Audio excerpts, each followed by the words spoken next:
सुप्रभात बच्चों, आपका मेरे चैनल लैंग्वेज कनेक्शन ज्ञान पे बहुत बहुत स्वागत है। बच्चों, आज हम पढ़ेंगे कक्षा 8 बुक बसंत चैप्टर नंबर 8 सुदामा चरित के दोहे। आज हम पढ़ेंगे यह दोहा है। इस कविता के कवि हैं, इस दोहे के कवि हैं नरोत्तम दास जी।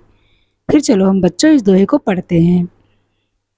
इस दोहे में उस समय का वर्णन किया गया है जब श्री कृष्ण भगवान से सुदामा जी मिलने जाते हैं। उनकी आर्थिक स्थिति बहुत ही खराब रहती है, इसलिए वो सुदामा जी श्री कृष्ण भगवान के पास मिलने जाते हैं। इस दोहे में यही वर्णन किया गया है। जब सुदामा जी श्री कृष्ण भगवान के पास मिलने जाते हैं तो उनकी दशा ऐसी रहती है, ना उनके सर पे पगड़ी होती है, ना उनके तन पे कपड़े होते हैं, ना कुछ पैरों में पहने रहते हैं। तो जो उनके द्वारपाल होते हैं तो बड़े आश्चर्य होते हैं कि ये जो द्वारिकाधीश हैं, द्वारिका के राजा हैं, उनका सखा कैसा हो सकता है। तो वो संदेश श्री कृष्ण भगवान के पास लेके जाते हैं। वही इस दोहे में बताया गया है। बच्चों, कोई दोहा हो उसको पढ़ते समय हमें गति, लय, आरोह अवरोह का ध्यान देते हुए पढ़ना चाहिए। जैसे उसमें कामया लगे होते हैं, फुल स्टॉप, उसका हमें ध्यान दे के पढ़ना चाहिए। शीसे पगाना झगा तन में, प्रभु जाने के आही बसे के ही ग्रामा। धोती फटी सी लटी दुपटी, अरु पाए उपानह को नहीं सामा। द्वारे खड़ो द्विज दुर्बल, एक रह्यो चकिसो वसुधाय अभिरामा। पूछत दीनी दयाले को धामे, बतावत आपने नामे सुदामा।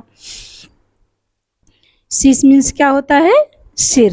पगा मीन्स पगड़ी। झगा मीन्स कुर्ता। तन मीन्स शरीर। तो द्वारपाल जो होते हैं श्री कृष्ण भगवान के पास कहते हैं, प्रभु आपके द्वार पर एक ऐसा आदमी आया, न जो उसके सिर पे पगड़ी है, न उसके तन पे कुर्ता है, ना ही पता नहीं किस ग्राम में उनका निवासी है, किस ग्राम में वास करता है। धोती फटी सी लटी दुपट्टी, जो धोती मतलब पहना हुआ है उसमें फट के ऐसे दुपट्टियाँ लटक रही हैं।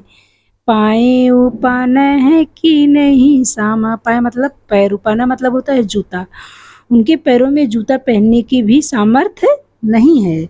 द्वारे खड़ो द्विज दुर्बल, एक रह्यो चकिसो वसुधाय अभिरामा।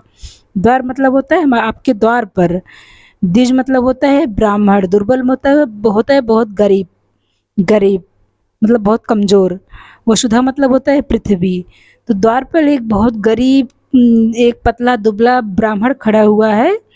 आपकी कभी कभी इस पृथ्वी, कभी कभी इस महल को देख के बहुत ही आश्चर्यचकित हो रहा है। पूछत दीनी दयाले को धामे, बतावत आपने नामे सुदामा। और पूछ रहा है जो दिनों पर दया करने वाले हैं, उनका घर कौन सा है, उनका महल कौन सा है, वो किस घर में रहते हैं, और अपना नाम वह सुदामा बता रहा है। धन्यवाद। फिर मिलेंगे नेक्स्ट कड़ी में। Like, subscribe and share. Thanks for watching.